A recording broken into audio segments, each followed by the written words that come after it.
Hi, and welcome. You're listening to the X22 Report. My name is Dave, and this is episode 1267B, and today's date is April 30th, 2017, and the title of the episode is The Strategy for North Korea is Unbelievable. Now, before I get started, I just want to make an announcement. I uploaded an interview with John Titus to the X22 Report Spotlight YouTube channel. Now, he just put out a new documentary where he describes who is running the United States, who's really in charge. So you can go over to his YouTube channel called Best Evidence, and you can listen to his documentary. Then you can come back and listen to the interview with John Titus on the X22 Report Spotlight YouTube channel. All you need to do is go over to YouTube, type in X22 Report Spotlight, go to that channel, you'll see the interview there, or you can come over to the x22report.com site, scroll down a little bit, you'll see the interview on the right-hand side. Same thing with News Sentinel. Scroll down a little bit, look over to your right-hand side, you'll see the interview, and you can play it right on the site. Let's get into the economic collapse, political and geopolitical news. Now, on Friday, it looks like North Korea decided to test another missile, and the missile test didn't go that well. Basically, it blew up, and it really didn't go anywhere. But Donald Trump was out there, and he said the following: North Korea disrespected the wishes of China and its highly respected president when it launched, though unsuccessfully, a missile today. Bad. And we can see this is coming from South Korea's Yonhap News, and they reported that North Korea provoked Trump with yet another ballistic missile test launch. And we see right now that a lot of this information that is coming out of South Korea, coming out of the corporate media, this is all propaganda.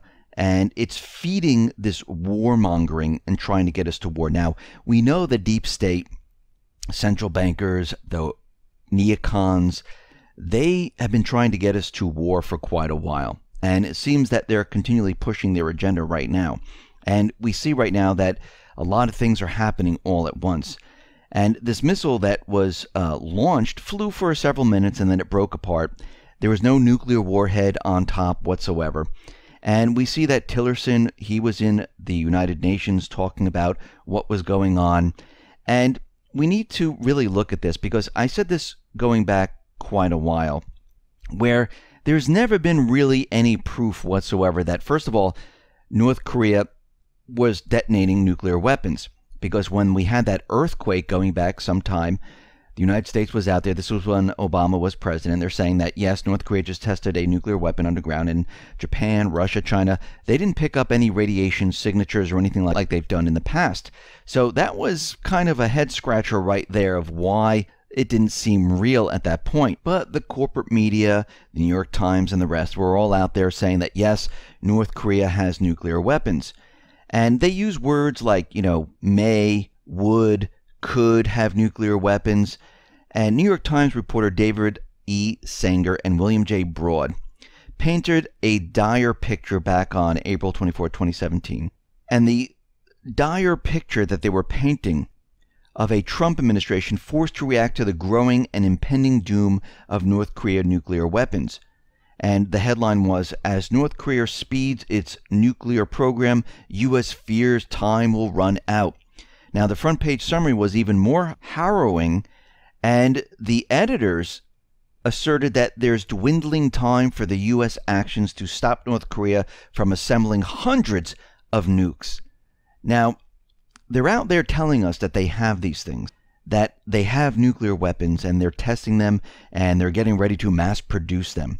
And they even went as far to say that they're capable of producing nuclear bombs every 6 or 7 weeks. And all of this is being backed up by an anonymous blob of expert studies and classified intelligence reports. Now, to add another red flag, Sanger and Broad qualify it in the very next sentence of their article that everything is impossible to verify, which is another way of saying it's unverified claim. When asked on Twitter if he could say who specifically in the U.S. government is providing the figure, Broad did not immediately respond. And when we look at this, all the sources and all the information is coming from anonymous officials. And when asked who these anonymous experts are or these officials are, well, they couldn't hand over the information. They wouldn't give the names. And when we look at this, if we're going to believe the corporate media, if we're going to believe the government, they need to tell us who these individuals are. They need to show proof of how they came to this conclusion. And when they don't do this, well, it's very hard to believe these individuals. And we've been looking at this for quite a while, and we see that the evidence actually points the opposite way, that North Korea is really not testing as many nuclear weapons as they have said. Now, the USS Carl Vinson and its carrier strike group, well, they finally arrived at the coast of the Korean Peninsula. Now, there was a lot of different mix-ups that were going on, where the White House and the Pentagon were saying that, yes, they were heading towards the Korean Peninsula. They made a stop at Singapore. Then they were having drills off out in the Philippine Sea. And then they finally made it to North Korea. And I think this was all done on purpose to lead the corporate media away. And everything that Trump is doing right now is really starting to make me believe that he is planning something that is completely different than what everybody thinks right now. Now, what's very interesting, where we can see that the deep state is really trying to push this very, very hard, trying to get us into war, because there is a database, which is called the James Martin Center for Non-Proliferation Studies North Korean Missile Test database, which is the first database to record flight tests of all missiles launched by North Korea. Now, when we look at this database, and we can see, when, what quarter, what year they tested the missile systems, what tests have actually succeeded, what tests have failed, we can see going back in time, and we look at these numbers where they've had even more missile tests than they have now back over the years. Why didn't they make it a really big deal back then? Why only now is it a big deal? It's not like, oh wait, from 2008 going forward, they've tested maybe one missile, and now all of a sudden they tested like 5 with a couple, maybe 2 or 3 that have failed. No, during the past, they've tested in 1 year, 20, 25, 28 missile tests. And we didn't hear that, oh my God, North Korea is coming to get us. So this right there shows us that the deep state, they're pushing an agenda right now to get us into war. Now, what's very interesting about all of this is that we know that Trump had 100 senators come to the White House. He stayed there for about 14 minutes, but the meeting did last a little bit longer than that, about an hour or so. And they talked about certain things in the meeting. Jim Mattis was there. He's the defense secretary. Secretary of State Rex Tillerson was there. Director of National Intelligence Dan Coats was there. General Joseph Dunford was there. And they were all talking and briefing the senators. The details of that meeting, well, they've not really been made public because there's classification and sensitivity in that meeting, which is understandable. Now, here is where it gets really interesting. For months, the media have at random ridiculed Trump for not distancing himself from President Duterte. Now, President Duterte, he's been cracking down on the Filipino drug gangs in his country, and his approach has been severe and extremely tough. And we know that this is the CIA drug running, and this is what Duterte is doing in his country. He's cracking down on them. And we also need to remember that Duterte vowed to eradicate all traces of Rothschild financial criminality from his country. Get rid of the IMF bank, get rid of all of it. Now, we know why the corporate media hates him. We know why the central bankers hate him. We know why the deep state hates him, because he's not falling in line in what they want. And remember, he's the one who said, bye-bye American money, we don't need your money. He also called Obama certain different words that weren't very polite. And we see that Trump, well, he chose to speak to Duterte. He chose not to refute Duterte for his approach toward confronting the Filipino drug gangs and the drug epidemic. And the media was very angry about this. And Duterte responded by calling President Trump a deep thinker. Now, instead of President Trump calling out President Duterte for his severity of his approach, Trump moderated any criticism, and he understood that Duterte was confronting the problem the best way he knew for his country. That was back in December of 2016. Well, guess who is now rotating every year chairman of the Association of Southeast Asian Nations? Well, that's Duterte. The Association of South Asian Nations is a regional grouping that promotes economic, political, security cooperation among its 10 members. That's Cambodia, Indonesia, Malaysia, Myanmar, Philippines, Singapore, Thailand, Vietnam, and many others. And we see right now that he's heading this up. Now, Pence went out to Asia, and he was meeting with the South Asian nations.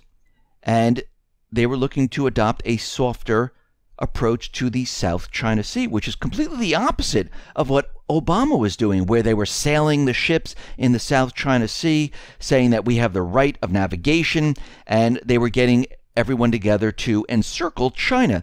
The opposite is actually happening right now. And Duterte came out, and he's telling Trump right now to keep cool over North Korea, saying that we need to have a discussion about what is happening and don't misstep because there could be a catastrophe. Now, Trump is going to be inviting Duterte back here to the United States. That time period of when he's going to do this has not been disclosed yet. And they're going to discuss what is happening. Now, Priebus is out there and he's defending Duterte because the press is out there saying that, he's violating people's rights out in the Philippines. There's a lot of human rights abuse accusations against the Philippine leader, but we know why the deep state, the central bank, is saying this, because he is going after the CIA drug ring operation in his country. He's also going to be getting rid of the Rothschild Central Bank. He's going to be getting rid of all of that, and guess what? That does not sit right with them, and this is why they are confused in what is going on. Now, Priebus is out there saying that, no, we still care about the human rights, and Trump is calling him in to speak to him. But I think this is a whole completely different plan, which they have been strategizing for quite a while right now, because we know Duterte has been cozying up to China. China right now has 3 Chinese warships which are heading toward the Philippine shores, and for the first time in a decade, a group of Chinese warships, well, it's expected to arrive and dock in the Philippines. So there's a huge change going on with all the different nations surrounding China, where they're going to be talking about what is happening in the South China Sea and talking about North Korea. Then we get the information that China and Russia, well, they're backing China's call now to stop North Korea nuke tests in exchange for halting the U.S. South Korea drills. And they're saying, listen, let's have a discussion about all of this. Let's talk about what is going on. And if the U.S. stops the drills and stops the provocations, North Korea then would have to stop their nuclear program and developing these nuclear weapons, which, first of all, we have no proof that they're actually really doing this, because all the sources and all the data and everything that they're providing doesn't really show it. And it looks like something is happening right now. Now, the deep state, what are they going to do and what move are they going to make? Well, that's a whole different story, because we know they don't want this to happen. Now, what's very surprising about this, Kim Jong-un last year and this year have been reaching out saying we would like to talk about this. Actually, North Korea came up with this idea that, listen, we will stop our nuclear testing if you stop these provocations, these drills. And the United States government, the central bankers, the deep state, didn't want to have anything to do with this. And now we see that Russia and China, they're taking this approach, which is very interesting. So we can see the strategy is completely changing, and we can see that Trump is now speaking to Duterte, who is basically going after the CIA drug running in his country, getting rid of the central banking system. And we know in North Korea that is competition for the drug running that they have going on in Afghanistan. I'm talking about the CIA. So we can see that things are changing a little bit here, and the strategy is completely different than what everyone really thinks it is. Now, something else very interesting that occurred here. North Korea has accused Israel of being the only illegal possessor of nukes and threats to peace in the Middle East. Now, the reason North Korea came out with this statement is because the Israeli defense minister says North Korea seems to have crossed a red line with its recent nuclear tests. Now, North Korea decided to fire back, saying that Israel is really the disturber of peace in its neighborhood, and it's one of the only countries that has nuclear weapons, and they're keeping it a secret. But is it really a secret? Because back in March of 2015, this is coming from the Department of Defense, which released a secret report done in 1987 by the Pentagon-funded Institute for Defense Analysis that essentially confirms the existence of Israeli nukes. Now, the Department of Defense was responding to a Freedom of Information lawsuit filed by Grant Smith, an investigative reporter and author who heads the Institute for Research Middle East Policy. Smith said he thinks this is the first time the U.S. government has ever provided official recognition of the long-standing reality that Israel does have nuclear weapons. So we can see that things are actually changing in this arena. The strategy is changing, because if North Korea is testing nuclear weapons illegally, and the Pentagon report that came out says that Israel has nuclear weapons, basically they're saying, well, maybe we should check into Israel to see what they actually do have, because the Pentagon did admit to it. So we can see right now that Israel's pointing the finger at North Korea, saying that they have nuclear weapons and they're developing them. North Korea is pointing the finger at Israel, saying that they have illegal nukes, which is backed up by the Pentagon Papers. So we can see that things are rapidly changing in this entire area. Now, the U.S., they have deployed troops in northeastern Syria as a buffer between the Kurds and Turkey. And we see right now that the U.S. has been using the Kurds all along to carve out certain portions of Syria. Turkey does not want the Kurds to have this area. They want Assad gone. And a lot of these things have been in flux right now, and things are starting to rapidly deteriorate in this area. Now, Lavrov came out and said, listen, and he came up with this very simple, beautiful idea. Let's not allow the insane war hawks to drag the world into open conflict. Wars are not unleashed by generals, but by politicians. I would add onto that, central banks. He also warned that war hawks are attempting to provoke escalation in Ukraine. We are ready to work together, jointly search for various options to overcome our challenges on the basis of equality, mutual respect, and consideration for each other's interests. We urge all our partners to do this, and we are urging other countries to work with us to go after terrorism, to go after the terrorists in Syria. Now, is the West listening? Will they respond to this? They haven't in the past. And if the deep state keeps control, they're going to continually push their goal to separate Syria, get us into war, and we're going to have to watch this situation to see how this plays out. Now, something very interesting, which we kind of knew all along, where the United States, the coalition forces, Israel, they were all part of the Islamic State, because something very interesting did happen. This came out of the Times of Israel, where the Islamic State terrorist group have apologized to Israel for mistakenly attacking IDF soldiers in the occupied Golan Heights. Why would the terrorist group apologize to Israel? This makes no sense whatsoever, unless Israel supports the Islamic State, unless the United States supports the Islamic State and the coalition forces support the Islamic State.